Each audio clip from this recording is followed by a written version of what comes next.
Olá pessoal, como vocês estão? Hoje vamos continuar nossas aulas de Química. Eu espero que vocês estejam estudando. Vocês estão estudando, né? Bom, vamos lá. Só para dar um relembrado um pouquinho, a gente sabe que o que é a Química? A Química, ela estuda a matéria e as suas transformações. Lembra? Na primeira aula a gente viu o conceito de Química, que Química estuda o quê? A matéria e as suas transformações. E a gente viu o que é matéria. Matéria, pela definição, é o quê? É tudo aquilo que possui massa e ocupa um lugar no espaço. Então, praticamente tudo que existe é formado. É o quê? São matérias. E essas matérias são formadas pelo quê? E é isso que a gente vai estudar na aula de hoje. A gente vai entrar nesse módulo novo que é a atomística. O que seria a atomística? A atomística é o quê? É o estudo do átomo, tá? Então a gente vai estudar essa palavrinha que acho que a maioria já ouviu falar, que são os átomos. E o que são átomos, pessoal? Pela definição, átomo é a partícula fundamental da matéria, ou seja, são aquelas partículas que vão formar toda a matéria, tá? Então, a matéria, que é o que a gente estuda na química, né? Que a química estuda o quê? Matéria, lembram disso?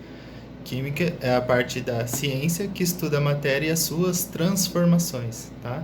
E a matéria, que pode ser, lembra dos exemplos? Ar, água, terra, madeira, ou seja, tudo isso são formados por pequenas partículas. E essas partículas a gente dá o nome de átomo. Mas de onde vem esse nome átomo? Então a gente vai ver uma pequena, na aula de hoje a gente vai ver uma pequena parte histórica sobre essa história, da história do átomo. Bom, se a gente voltar um pouquinho lá na Grécia, antigamente, naquela época lá, antes da ciência em si, tudo que acontecia na natureza, eles relacionavam muito com a mitologia. Então, por exemplo, se está chovendo foi por causa de um deus que fez isso, ou se está calor por causa de outro deus. Então eles usavam muito isso para explicar os fenômenos da natureza. Eles colocavam a parte mística, né, uma parte de religião. Só que o que acontece? Na Grécia também surgiu os primeiros filósofos. E esses filósofos, eles tentavam separar a ciência, né, criar assim, o começo da ciência, né, e a religião, tentar separar isso.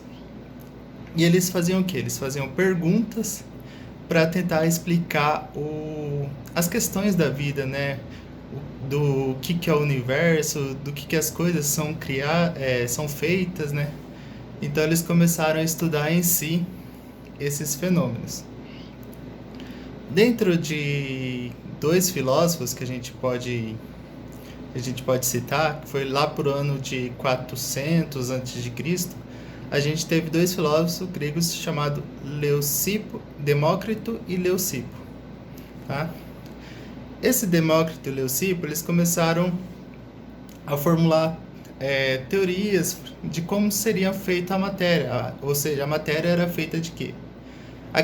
Acreditava-se que tudo que existia na Terra eram formado por elementos, por exemplo, água, fogo, ar e terra, um exemplo. E eles começaram a falar assim, não, vamos começar a estudar mais sobre o que é essa matéria, né? E dentre umas teorias que eles formularam é que se você pegasse a matéria e dividindo ela até não dar mais, teria uma partícula que ela não seria divisível e que é o que formaria tudo, tá? E esse nome eles deram o nome de átomo, tá? O que significa átomo em grego? Átomo significa não divisível, ou seja, partícula que não se divide, tá? E é o que a gente adota até hoje. Então, para essa partícula, a gente chama de átomos, tá? Então, a primeira ideia de átomo vem dessa época, em que esses dois filósofos, eles deram esse primeiro conceito. Só que o que acontece? Passando anos e anos e anos, todo mundo sabia que a matéria, ou seja, tudo que existe, era formado por esses átomos. Mas como que seriam esses átomos? Ninguém sabia qual que seria a forma de um átomo.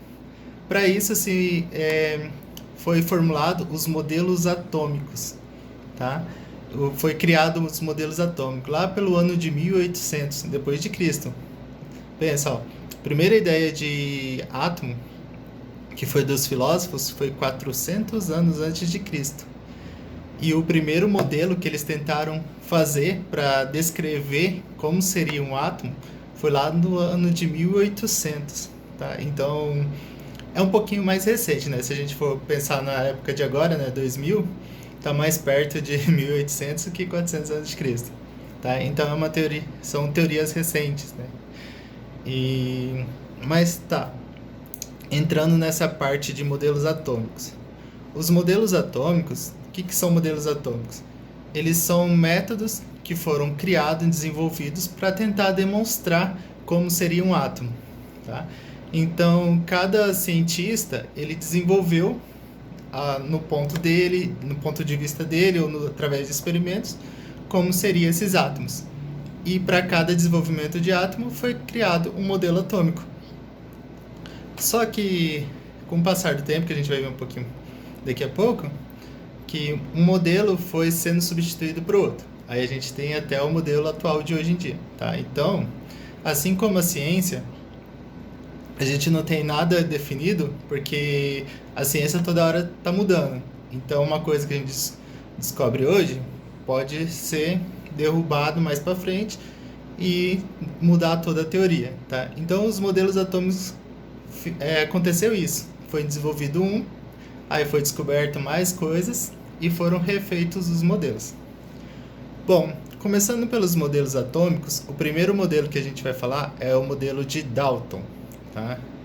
Esse modelo de Dalton, também conhecido como modelo da bola de bilhar, ele pegou os conceitos, né, que os filósofos tinham feito do átomo seria uma partícula indivisível, né, e tentou desenhar como seria esse átomo. Então, para ele descreveu o átomo sendo uma bola maciça e indivisível, tá? Como se fosse uma bola de bilhar. E esse modelo ficou conhecido como bola de bilhar.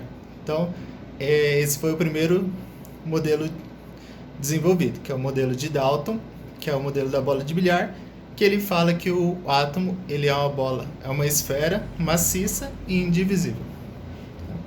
Depois a gente teve outro cientista chamado Thomson. Thomson, ele estava fazendo um experimento e ele descobriu que os átomos tinham cargas. Ele, através do experimento dele, ele passou raios, são raios partículas, né? Raios. E o que aconteceu? Ele aproximou uma fonte e parte dessas partículas foram atraídas por essa fonte. Então, ele descobriu que os átomos, eles possuíam cargas. No caso, possuíam carga negativa. A essa carga negativa do átomo, ele deu o nome de elétrons. Só que o que acontece? O átomo ele é neutro. Se ele tem cargas negativas, então ele tem que ter também cargas positivas. A essa carga positiva, ele dá o nome de prótons, tá? Então a gente tem o prótons, que é as cargas positivas, e os elétrons, que é as cargas negativas. Então o átomo de Thomson, ele falava que o átomo ele era uma esfera, tá? Que possuía um núcleo positivo, carga positiva, e existiam elétrons incrustados nesse núcleo com cargas negativas. E aí esse modelo ele ficou conhecido como modelo do pudim de passas, tá? Depois, a gente teve um terceiro cientista chamado Rutherford. O Rutherford, ele, através de um experimento também, ele emitiu raios de polônio, que é um elemento radioativo, para ultrapassar ele emitiu esses raios de polônio, radioativos, de polônio, através de uma lâmina de ouro. E o que ele observou? Grande parte das partículas atravessava essa lâmina de ouro, outras eram desviadas e outras não conseguiam ultrapassar essa lâmina. Se o átomo ele é uma esfera maciça e indivisível, como acreditavam Dalton, né, e Thomson também, então se ele emitia radiação de polônio, não era para atravessar essa placa de ouro. Então quer dizer o quê? Que ela não é totalmente maciça. Então Rutherford refez o modelo dele, colocando que o átomo ele possui espaços vazios. Então o modelo dele, que ficou conhecido como o modelo da órbita solar, seria o quê? Que o átomo teria um núcleo carregado positivamente, e em volta dele teria o quê? Elétrons girando em torno desse núcleo, tá? E entre o elétron e o núcleo, o próton, teriam os espaços vazios, tá? Então teria um núcleo carregado positivamente e em volta dele teria uma eletrosfera com elétrons carregados negativos. Depois do Rutherford, veio outro cientista chamado Bohr, que ele trabalhava com Rutherford, e ele só melhorou o modelo de Rutherford. Ele descobriu que esses elétrons que giram em torno do núcleo, eles possuem energia. Então tem elétrons que têm energia, pouca energia e muita energia. Então o que acontece? Aqueles elétrons que têm pouca energia, eles ficam mais próximos do núcleo. E aqueles elétrons que têm maior energia, ficam mais afastados do núcleo. Então, como eles tinham os elétrons tinham energias diferentes, eles não estariam rodando na mesma órbita, na mesma distância. Então ele organizou a eletrosfera em camadas. Então, quer dizer o quê? O átomo teria o núcleo carregado positivamente, e em volta dele tinham camadas da eletrosfera, cada camada teria uma quantidade de elétrons com a sua energia. E esse modelo durou até o modelo de hoje em dia, que é o modelo atual. Nesse modelo, a gente tem o núcleo, continua o núcleo, só que a gente tem o núcleo formado por prótons e nêutrons, tá? E em volta desse núcleo a gente tem a eletrosfera, só que a gente tem o chamado nuvem eletrônica, tá? Essa nuvem eletrônica, ela demonstra a região mais provável de se encontrar o elétron, tá? Não tem como determinar exatamente qual que é o momento, qual que é a posição que está o elétron, tá? A gente tem uma região, é uma imagem computadorizada, que a gente tem uma região mais provável de se encontrar o elétron. Então, pessoal, esses são os modelos atômicos. Agora eu vou demonstrar para vocês um esboço desses modelos. Só um pouquinho. Pessoal, então voltando aqui, só para a gente relembrar, átomo, o que é átomo? É a partícula fundamental da matéria, tá? Então essa é a definição de átomo. Átomo, partícula fundamental da matéria, ou seja, é tudo aquilo que é a partícula que vai formar toda a matéria, tá? E os modelos atômicos? Os modelos atômicos são modelos que foram desenvolvidos para tentar representar como que seria o átomo, né? Como que seria o desenho de um átomo, tá? Aqui eu tentei representar, tá, os desenhos de cada cientista, começando pelo modelo de Dalton. Lembra?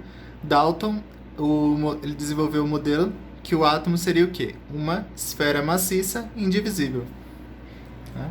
Depois a gente teve Thomson. Thomson, ele falou que o átomo possuía cargas, né?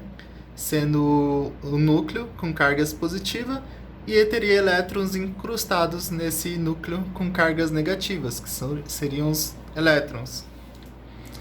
Depois a gente teve Rutherford, que ele desenvolveu o modelo da órbita solar, né? No caso a gente teria o núcleo, e em volta dele a gente teria as eletrosferas, onde estariam os elétrons girando em torno desse núcleo. Tá? Esse é o modelo de Rutherford. Depois foi Bohr.